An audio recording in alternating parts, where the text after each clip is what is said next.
जय हिंद स्टूडेंट्स, प्रभात क्लासेज में स्वागत है आप सबका। आप 10वीं कक्षा में पहला अध्याय पढ़ चुके थे। आज हम आपके सामने दूसरा अध्याय लेकर के आए हुए हैं और इस अध्याय का नाम है बहुपद। इस अध्याय में हम पढ़ेंगे बहुपद का अर्थ क्या होता है, बहुपद के कितने प्रकार होते हैं, बहुपद के शून्यक क्या कहलाते हैं, इसका ज्यामितीय निरूपण क्या होता है, और इन सब को जानने के बाद बहुत ही आसानी से आप प्रश्नावली 2.1 समझ सकते हैं। उसको भी हम आज ही जानेंगे। तो चलिए हम वीडियो स्टार्ट करते हैं। बहुपद ऐसे बीजीय व्यंजक जिनमें चर की घात एक ऋणोत्तर पूर्णांक हो बहुपद कहलाते हैं। बहुपद की घात, बहुपद में चर की सबसे बड़ी घात को बहुपद की घात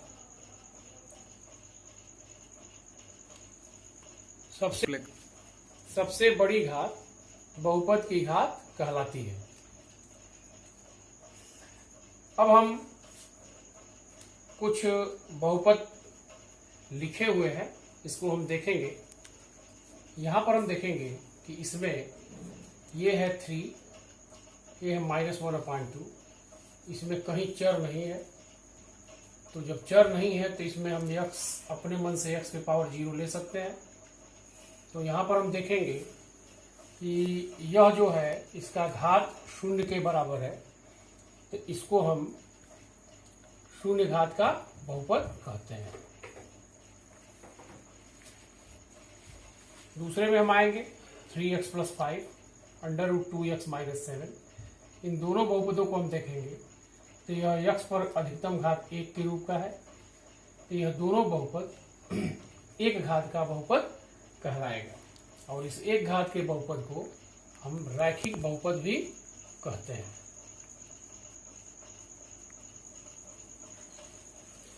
इसी प्रकार ये y² - 5 x/5 -2x² + 3, इसमें बहुपद पर जो हमारा चर है उस पर घात अधिकतम 2 है दोनों में, तो यह 2 घात का बहुपद कहलाता है और इसको हम द्विघात बहुपद भी कहते हैं।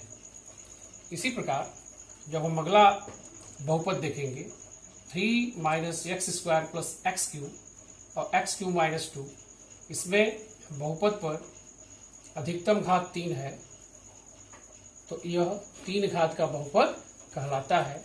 इसको हम त्रिघात बहुपद भी कहते हैं। यहां पर हम देखेंगे कि जो चर पर घात है वह धन पूर्णांक है। जितने भी घात दिए गए हैं वह एक धन पूर्णांक है। अगर यह बहुपद इस टाइप का लिख दिया जाए, चाहे इस टाइप का लिख दिया जाए, तो इसको हम बहुपद नहीं कहते हैं। क्यों नहीं कहते हैं? क्योंकि जब यह ऊपर जाएगा तो यह x + 3 पे पावर -1 हो जाएगा। यह घात धन पूर्णांक नहीं है। और √x को हम x पे पावर 1/2 कहते हैं, तो ये भी धन पूर्णांक नहीं है, इसलिए दोनों बहुपद नहीं है। तो आप बहुपद की परिभाषा से बहुपद के टाइप्स भी समझ लिए। अब हम चलते हैं, अगला जो हमारा टॉपिक है वह है बहुपद का शून्यक। बहुपद का शून्यक माना px एक x में बहुपद है और k एक वास्तविक संख्या है, और यदि pk = 0 तो k बहुपद का एक शून्यक होगा। उदाहरण लेकर के हम इसको समझेंगे कि k एक वास्तविक संख्या है और pk की वैल्यू अगर 0 होती है तो k बहुपद का शून्यक कहलाता है। उदाहरण है कि अगर एक बहुपद हमारा x² - 3x - 4 के टाइप का है, तो इसमें हम यदि x की जगह पर 4 पुट कर दें तो हमारा p4 = आ जाएगा 4² - 3 × 4 - 4 = 16 हो जाएगा, -12 - 4 16 माइनस 16 इक्वल टू 0। एक मान और हम देखते हैं, यदि x की जगह पर हम -1 लेते हैं तो हमारा p माइनस 1 इक्वल हो जाएगा, यहाँ -1 square -3 into -1 -4 is equal to -1 का स्क्वायर 1 माइनस माइनस प्लस हो जाएगा, 3 1 जा 3 -4, ये हो जाएगा 4 - 4 इज इक्वल टू 0। यहां पर हमने देखा कि इस बहुपद में x बराबर 4 और x बराबर 1.5 रखने पर बहुपद का मान 0 हो जाता है। अर्थात हम कह सकते हैं,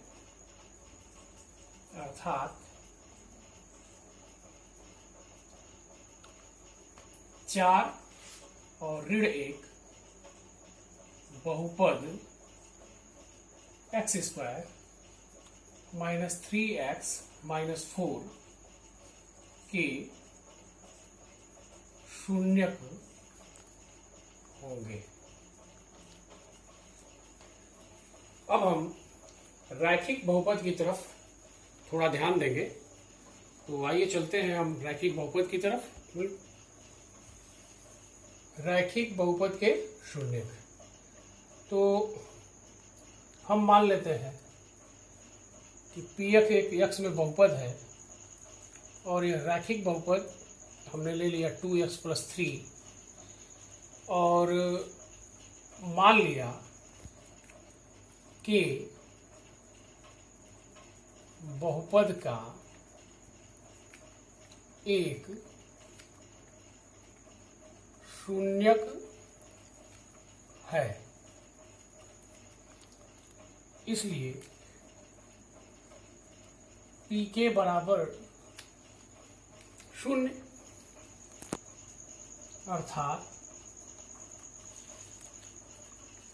2k + 3, यहाँ x की जगह पर k हम पुट करेंगे तो 2k + 3 = 0। तो जब 3 उधर जाएगा तो 2k = -3, तो k = -3/2, अर्थात -3/2 बहुपद का शून्यक है।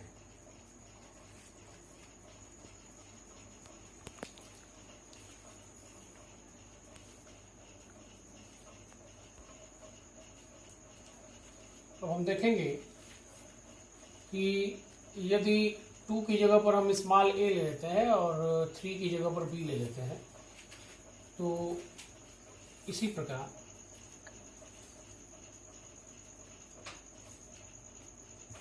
बहुपद ax + b के शून्यक, तो यहाँ पर a की जगह पर 2 है और b की जगह पर 3 है, तो इसी प्रकार ये हो जाएगा -b/a होगा।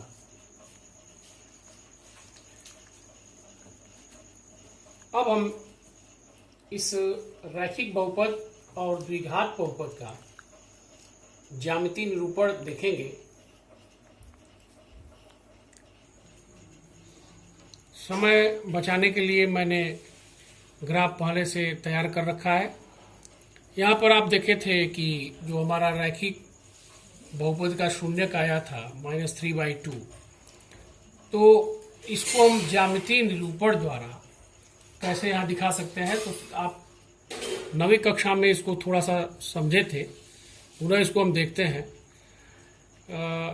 मान लिया गया कि px बराबर 2x + 3 है, तो इसको जब हम x और y एक्सिस के इसको जब दिखाते हैं तो इसको ले लेते हैं y बराबर 2x + 3।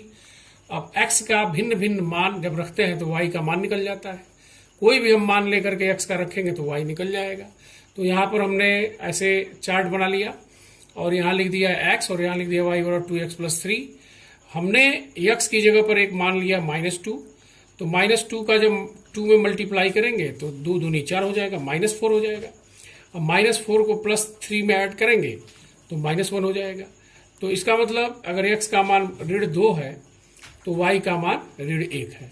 इसी प्रकार x का मान यदि हम 2 रखते हैं तो 2 दूनी 2 रखेंगे तो 2 दूनी हो जाएगा 4, और 4 में जब 3 जोड़ेंगे तो y का मान 7 के बराबर आ जाएगा। अब यह हो जाएगा x एक्सिस और ये हो जाएगा y एक्सिस, और इसको हम इस पर ड्रा करेंगे।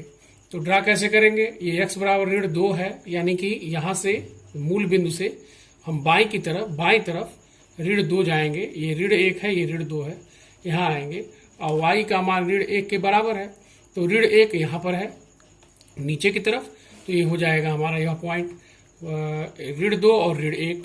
इसी प्रकार x बराबर जब हम 2 लेते हैं तो x बराबर 2 हम दाहिनी ओर जाएंगे और y बराबर 7 हो जाएगा तो ऊपर चले जाएंगे, तो यहाँ पर आ जाएंगे। और भी हम मान ले सकते हैं, लेकिन हमारा 2 ही मान से अगर काम चल जा रहा है तो हम ऐसे भी ले सकते हैं। तो यहाँ पर देखते हैं कि एक मान हमारा हो गया -2, -1 और एक निर्देशांक हो गया 2, 7, और जब इसको हम मिलाते हैं इससे तो एक स्ट्रेट लाइन हमको प्राप्त होता है।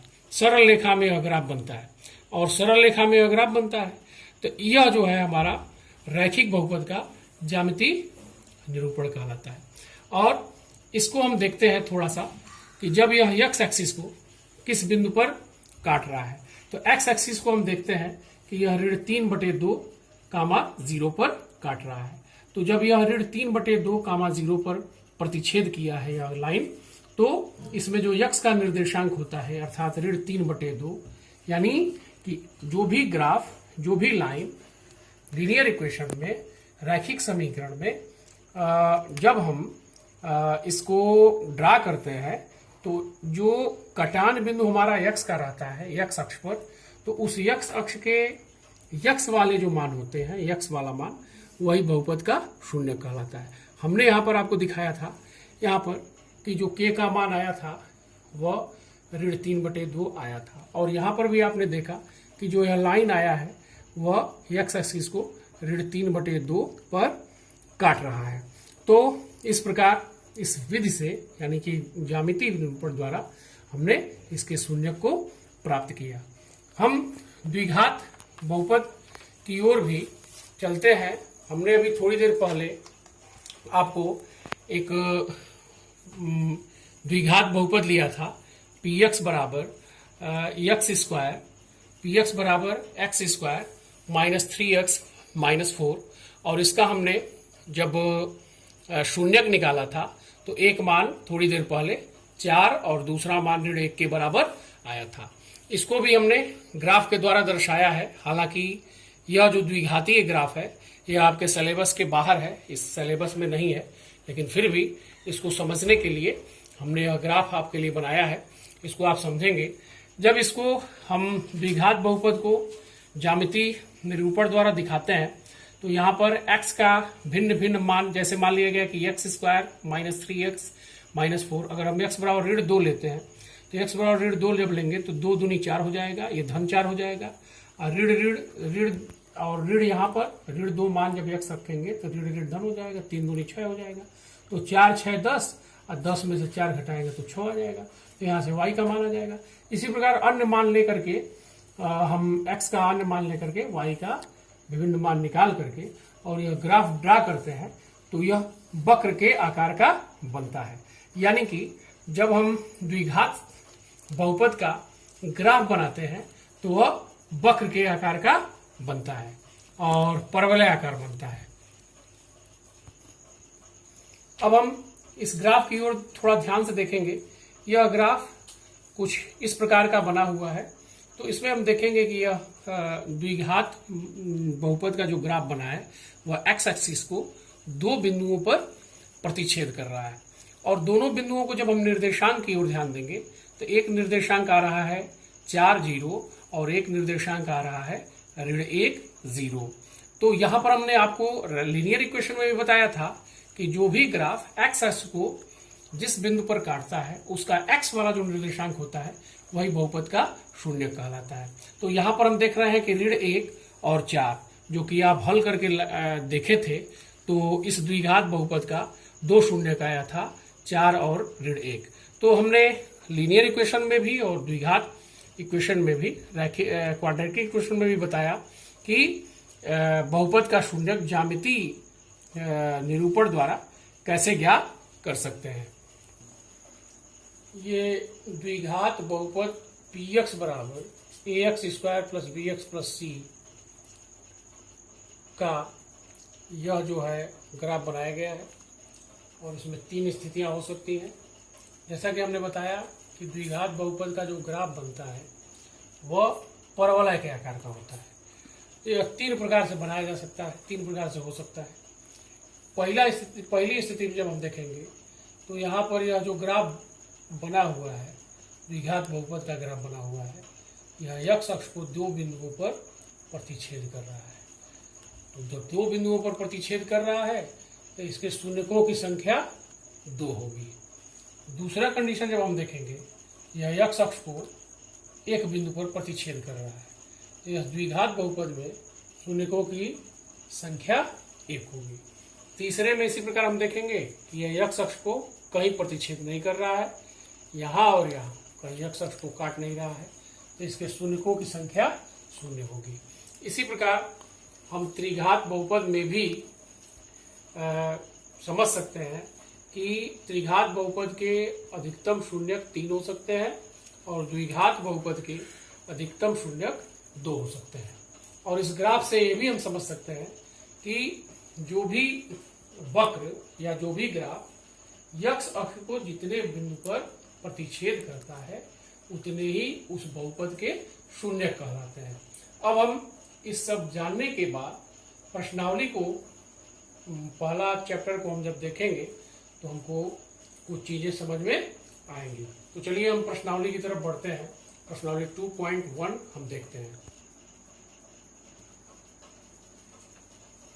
प्रश्नावली 2.1 प्रश्न संख्या 1, किसी बहुपद px के लिए y बराबर px का ग्राफ नीचे आकृति में दिया गया है। प्रत्येक स्थिति में px के शून्यकों की संख्या ज्ञात कीजिए। इसमें हम देखेंगे कि कुल 6 प्रश्न है, इजी है, समझेंगे।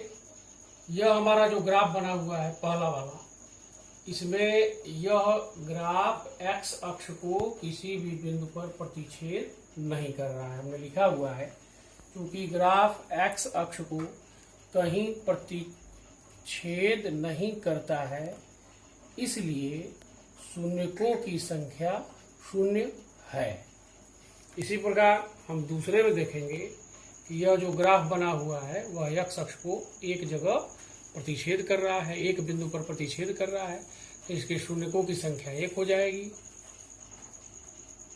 इसी प्रकार इस ग्राफ में x अक्ष को 3 बिंदुओं पर यह ग्राफ प्रतिच्छेद कर रहा है, तो इसके शून्यकों की संख्या 3 हो जाएगी। यहाँ पर हम देखेंगे कि x अक्ष को 2 बिंदुओं पर प्रतिच्छेद कर रहा है, शून्यकों की संख्या 2 हो जाएगी। यहाँ देखेंगे x अक्ष को 1, 2, 3, 4 बिंदुओं पर प्रतिच्छेद कर रहा है, शून्यकों की संख्या 4 हो जाएगी। यहाँ पर हम देखेंगे x अक्ष को 1, 2, 3 बिंदुओं पर प्रतिच्छेद कर रहा है, तो इसके कुल शून्यकों की संख्या 3 हो जाएगी। तो उम्मीद है आज का वीडियो आपको पसंद आया होगा। प्रश्नावली 2.1 पूरा बता दिया गया है और अगले वीडियो में हम प्रश्नावली 2.2 लेकर के आएंगे। और अगर आपको वीडियो पसंद आया हो तो लाइक और सब्सक्राइब करना बिल्कुल ना भूलें। धन्यवाद।